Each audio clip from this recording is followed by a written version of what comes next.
Hello friends, welcome to YouTube channel Happy Home Assam. ইতিমধ্যে আপোনালোকে গম পায় যে অহা 1 জুলাইৰ পৰা আমাৰ গ্ৰেজুৱেট টিচাৰৰ ডকুমেণ্ট ভেৰিফিকেশ্যন হ'ব। তো এই ডকুমেণ্ট ভেৰিফিকেশ্যনৰ লগত জড়িত এখন SOP ইতিমধ্যে আহি গৈছে আৰু ইয়াত দেখিছে আপোনালোকে এই SOPখন আহিছে আমাৰ ডাইৰেক্টৰ অফ সেকেন্ডাৰী এডুকেশ্যনৰ পৰা যিবিলাক স্কুল ইন্সপেক্টৰ আছে তেওঁলোকলৈ আহিছে আৰু স্কুল ইন্সপেক্টৰৰ যেহেতু আমাৰ 6টা জনত হ'ব তাৰে ভিতৰত বঙাইগাঁও কাছাৰ ডিব্ৰুগড় যোৰহাট কামৰূপ মেট্ৰ' নগাঁও এইকেইটা জনত হ'ব গতিকে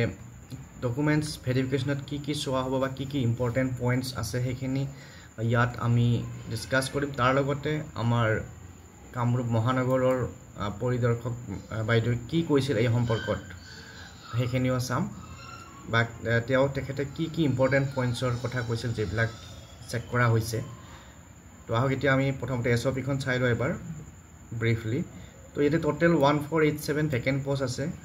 পোষ্ট গ্ৰেজুৱেট টিচাৰৰ আছে 1487 আৰু গ্ৰেজুৱেট টিচাৰৰ আছে 7588 এই 7588টা ভেকেন্ট পোষ্টৰ কাৰণে য'ত নেকি graduate teacher arts science mathematics Sanskrit এইকেইটা ভেকেন্সি আছে এইকেইটা ভেকেন্সিৰ কাৰণে ডকুমেণ্ট ভেৰিফিকেশ্যন এতিয়া হ'ব আৰু 6টা জনত হ'ব প্ৰথমতে আছে বঙাইগাঁও তাৰ পিছত কামৰূপ মেট্ৰ' নগাঁও কাছাৰ ডিব্ৰুগড় তো অসমৰ বিভিন্ন জিলা সামৰি 6টা জন গঠন কৰা হৈছে আৰু এই 6টা জনত ডকুমেণ্ট ভেৰিফিকেশ্যন হ'ব তো ডকুমেণ্ট ভেৰিফিকেশ্যনত কি ইম্পৰ্টেণ্ট ডকুমেণ্টছ চোৱা হ'ব ইয়াত আপোনালোকে ধৰিব পাৰিছে মই এবাৰ দেখাই দিছোঁ ক্লিয়াৰকৈ তো ইয়াত দেখিছে কি আছে নাম্বাৰ 1ত কি আছে নাম্বাৰ 1ত আছে photo identification proof like PAN card voter card এইবিলাক তাৰপিছত এনেকৈ এপ্লিকেশ্যন ফৰ্মৰ কথা আছে মেট্ৰিকৰ মাৰ্কশ্বিট চাৰ্টিফিকেট এইবিলাক কথা আছে এডমিটৰ কথা আছে তো যিখিনি ইম্পৰ্টেণ্ট ডকুমেণ্টছ আপোনালোকে জানেই তথাপিও এবাৰ ইয়াতে ব্ৰিফলি চাই ল'ব পাৰে আৰু এবাৰ ইয়াতে ৰিডিং কৰি চালে আপোনালোকে গম পাই যাব কি লাগিব আৰু যিসকলৰ NOC দৰকাৰ তেওঁলোকে NOC বিলাক লৈ যাব লাগিব বা যিসকলে চাকৰি কৰা সকলে NOCখন একেবাৰে সেইদিনাখন দেখুৱাব নোৱাৰিলেও ভেৰিফিকেশ্যনৰ লাষ্ট ডেটৰ ভিতৰত দেখুৱাব লাগিব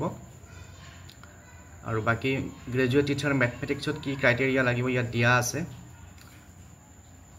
গতিকে এনেকৈ ইয়াত গোটেইকেইটা পইণ্ট দিয়া আছে NCC B certificate C certificate এইবিলাক লাগিব কালচাৰৰ চাৰ্টিফিকেট লাগিব তাৰপিছত ইফালে এমপ্লয়মেণ্ট এক্সচেঞ্জৰ কাৰ্ডখনৰ পুৰা আপ টু ডেট লাগিব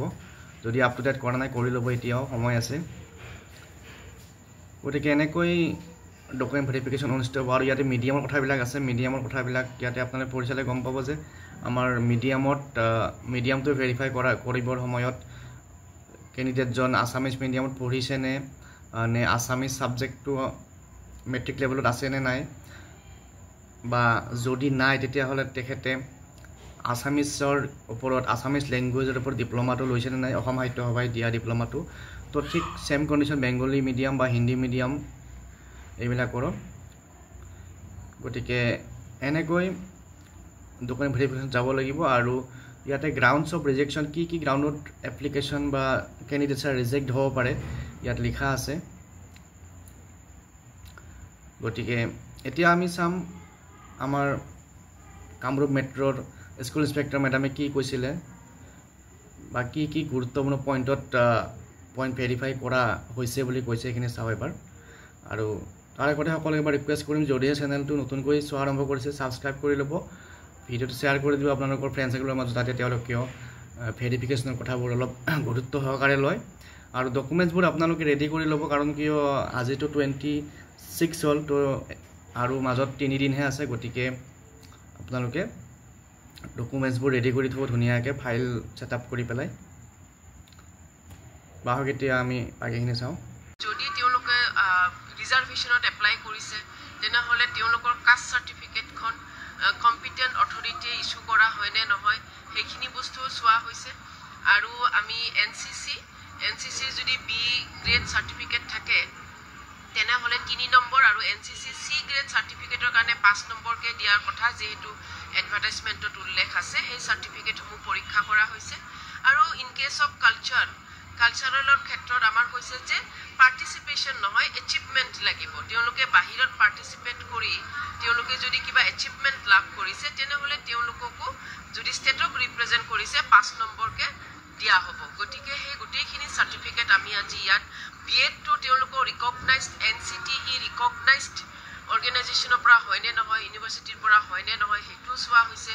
যদি কোনোবাই বাহিৰত মাষ্টাৰ ডিগ্ৰী কৰিছে অসমৰ বাহিৰত ডিষ্টেন্সত বা বিএড কৰিছে অসমৰ বাহিৰত ডিষ্টেন্সত তেনেহ'লে সেই ইউনিভাৰ্চিটিখনৰ ষ্টাডি চেণ্টাৰ আমাৰ অসমত আছে নে নাই সেইটোও পৰীক্ষা কৰা হৈছে তেনেধৰণে গোটেইখিনি আমাৰ এডভাৰটাইজমেণ্টত যিখিনি টাৰ্মছ এণ্ড কণ্ডিশ্যনছ আছিলে সেই গোটেই বস্তুখিনি আমি ইয়াত আজি ভেৰিফিকেশ্যনত চাই আছোঁ তেওঁলোকৰ NOCৰ ক্ষেত্ৰত কথা এটা আছিলে যে at the time of application তেওঁলোকক NOC নালাগে কিন্তু সিলেকশ্যনৰ টাইমত NOC তেওঁলোকক লাগিবই আৰু আমি অলৰেডি ৱেবছাইটত দিয়া আছিলে আমাৰ মাধ্যমিক যি ৱেবছাইট আছে আমাৰ ডাইৰেক্টৰেট ছেকেণ্ডাৰী এডুকেশ্যনৰ যে আমি সেই ৱেবছাইটত কৈছিলোঁ যে ভেৰিফিকেশ্যন ডেট আমাক হেৰি লাগিব ভেৰিফিকেশ্যন ডেট দিনাখন আমাক NOC প্ৰডিউচ কৰিব লাগিব কিন্তু কিছুমানক আমি দেখিছোঁ আজি যে তেওঁলোকে এপ্লাই কৰিছে NOC কিন্তু এতিয়ালৈকে পোৱা নাই কাৰণ ইন কেছ অফ এলিমেণ্টাৰী আমাৰ যিহেতু ডাইৰেক্টৰেট অফ এলিমেণ্টাৰীৰ পৰা NOCখন ইছ্যু হয় অলপ টাইম লাগে ডিষ্ট্ৰিক্টৰ পৰা আহোঁতে গতিকে আমি সেইখিনি আজি ৰিমাৰ্কছত লিখি থৈছোঁ যে NOC apply need further verification তেনেকুৱাকৈ আমি কথাখিনি আজি আমাৰ ইয়াত ভেৰিফিকেশ্যনত লিখি থোৱা আছে বিএড ডেপুটেশ্যন লাগিব যদি ইন ছাৰ্ভিচ হয় কেণ্ডিডেটজন তেনেহ'লে তেওঁ ডেপুটেশ্যনত যাব লাগিব আৰু যদি তেওঁ ডিষ্টেন্সত কৰিছে তেনেহ'লে তেওঁ নিজৰ ৰেগুলাৰ ডিউটি হাৰ্ম নকৰাকৈ কৰা বুলি এখন NOC প্ৰডিউচ কৰিব লাগিব কম্পিটেণ্ট অথৰিটিৰ পৰা তাৰমানে এপইণ্টিং অথৰিটিৰ